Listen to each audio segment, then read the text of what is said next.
Halo sobat nonton. Salam sinema, salam damai, semoga semua makhluk berbahagia. Apa kabar kamu? Sudah nonton apa aja hari ini? Kali ini Mimi Nonton akan ajak kamu mengintip episode ketiga In the Name of God, A Holy Betrayal. Ini adalah episode finale dari chapter JMS, di mana kita melihat awal dan akhir perjuangan Maple Yip untuk mengirim Jong Myung Sok ke balik jeruji besi. Ini adalah episode paling menguras emosi, satu-satunya dokumenter yang bikin Mimi Nonton jadi gembeng sob. Jadi pastikan tonton video ini sampai habis ya, karena kita bakalan kupas film ini mulai dari alurnya, informasi di balik layar, pro dan konsnya, sampai skor. Biar sobat nonton tahu apakah film ini cocok buat kamu atau enggak. Cus!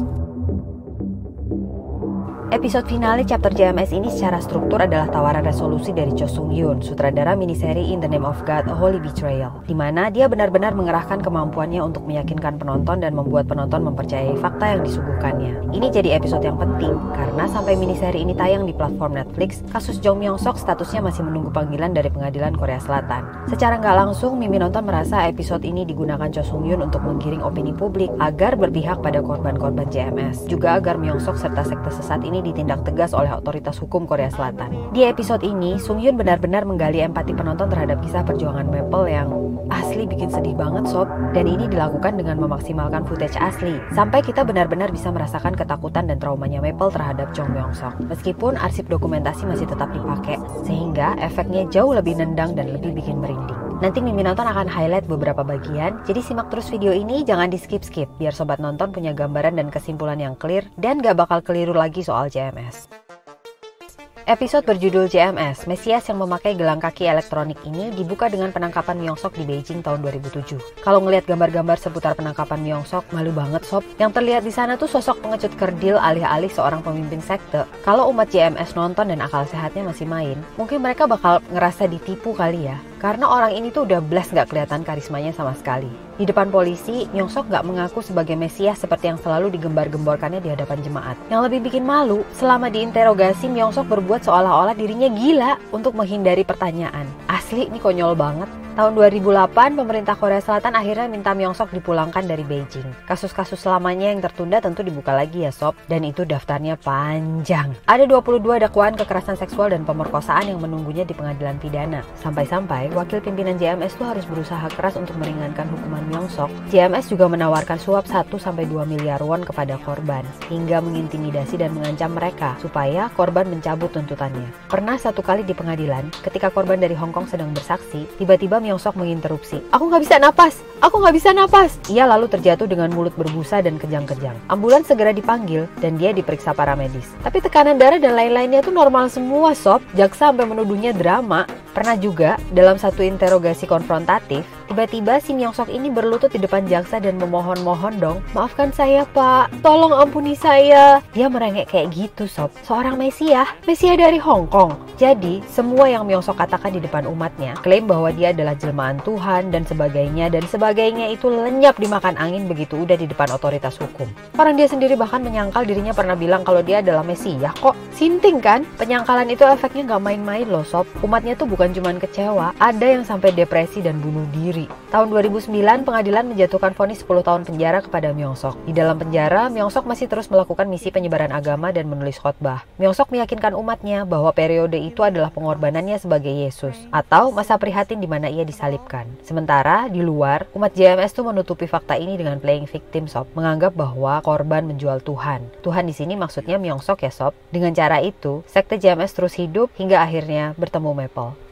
Tahun 2012, Maple Yip gak sengaja bertemu JMS ketika dia lagi jalan-jalan di satu mall besar di Hong Kong. Saat itu, dia langsung diprospek dan secara agresif terus dihubungi dan didekati. Di masa-masa itu tuh Maple sedang berada di titik rendah sob. Dia masih kelas 2 SMA, kondisi orang tuanya gak akur, dirundung pula di sekolah. Dalam kondisi broken home, Maple menjalani hidup yang rusak dengan mabuk-mabukan dan dia sampai gak tahu lagi, hidup tuh kenapa sih? Cinta tuh apa? Dan sebagainya. Ketika prospektor dari JMS terus-menerus mendekati dia, Maple akhirnya mempertanyakan semua hal yang selalu dia pertanyakan. Dan dijawablah bahwa tujuan JMS adalah cinta. Bahwa Myung Sok pernah bersabda, Tuhan tuh jauh lebih mencintai kita. Dia melimpahi kita dengan cinta lebih daripada orang tua kita sendiri. Mendengar itu, Maple yang labil dan gonjang-ganjing tuh langsung merasa tersentuh. Sampai akhirnya ia memutuskan untuk gabung menjadi mempelai JMS. Dengan cara itulah Myung Sok memilih dan minta Maple untuk mengunjunginya di penjara. Bagi Maple saat itu adalah kehormatan sob. Dia bisa ketemu dan ngobrol dengan sang Mesias di penjara Daejeon. Maple cerita, beberapa kali dia singgah di kompleks apartemen yang tetanggaan dengan penjara. Dari teras gedung tinggi, dia bisa ngelihat para tahanan yang keluar untuk olahraga jam 1 siang.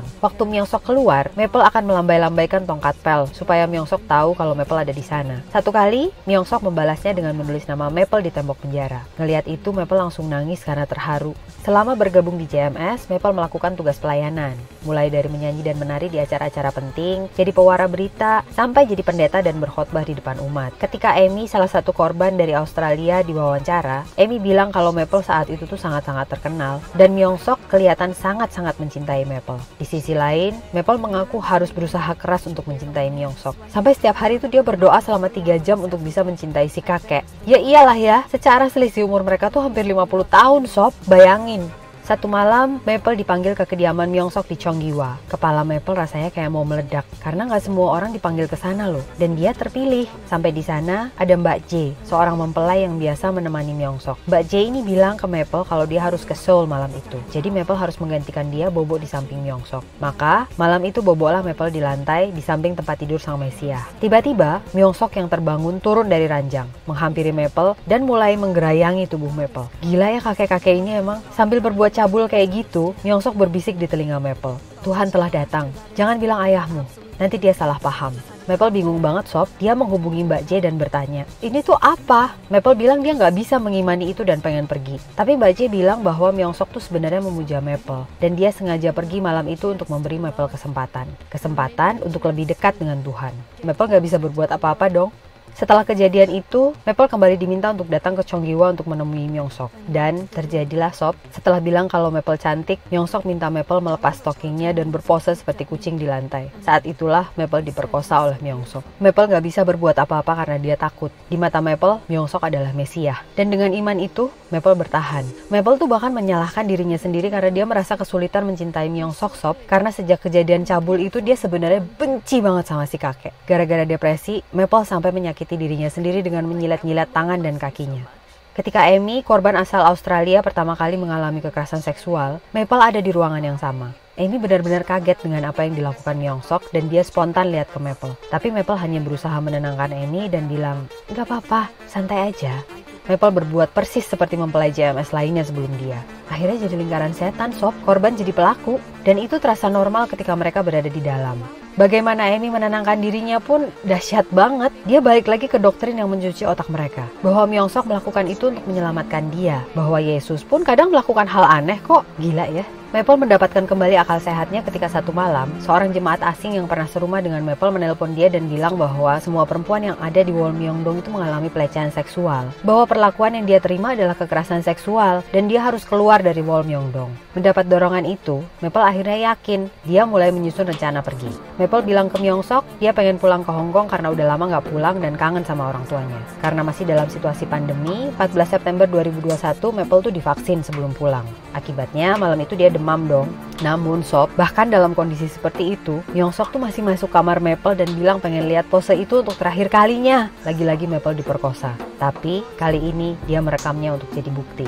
Di awal episode 1 kita mendengar penggalan rekaman yang mengisahkan kejadian ini. Di episode 3 kita akan dengar rekaman versi lengkapnya. Ucapan-ucapan Myung-sok tuh sebetulnya sangat menjijikkan. Tapi nggak tahu kenapa Mimi nonton justru sedih banget dengernya sob. Sejak peristiwa itu tuh sebenarnya Maple tuh udah kayak nggak punya semangat hidup. Tapi kemudian dia bertahan karena dia merasa harus mengungkap kebenaran.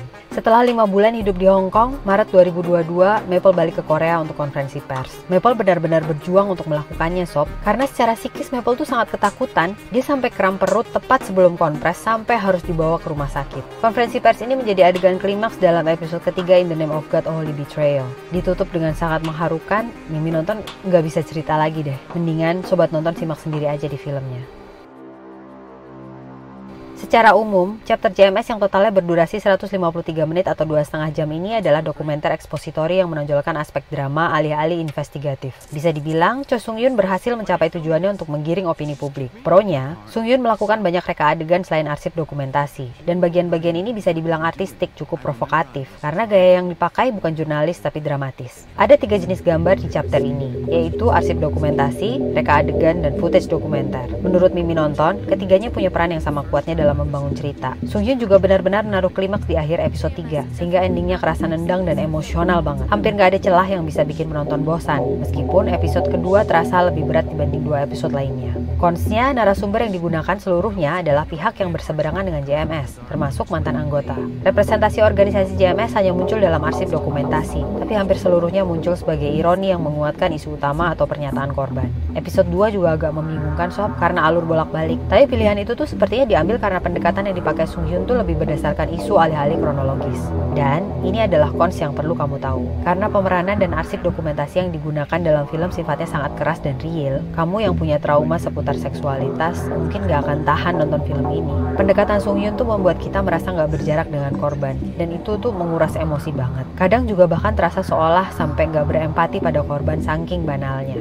Untuk episode 3 ini, Nonton Apa kasih skor 9, karena Sung Hyun benar-benar tahu bagaimana mengoptimalkan seluruh sumber daya visual yang dia miliki untuk mencapai tujuan filmnya. Mimi nonton gak bisa bilang apa-apa, selain nontonlah film ini, setidaknya chapter JMS. Jangan lupa ya, komenin di bawah gimana pendapatmu soal In the Name of God, A Holy Betrayal ini. Mari ciptakan iklim diskusi yang sehat biar film-film Indonesia makin berkualitas. Ada film atau series yang pengen kamu intip? Tulis juga di bawah ya. Last but not least, silahkan like video ini kalau kamu suka, subscribe, share, dan bunyiin juga loncengnya biar dapat notif rekomendasi tontonan dari kami. Sampai jumpa lagi di Nonton Apa?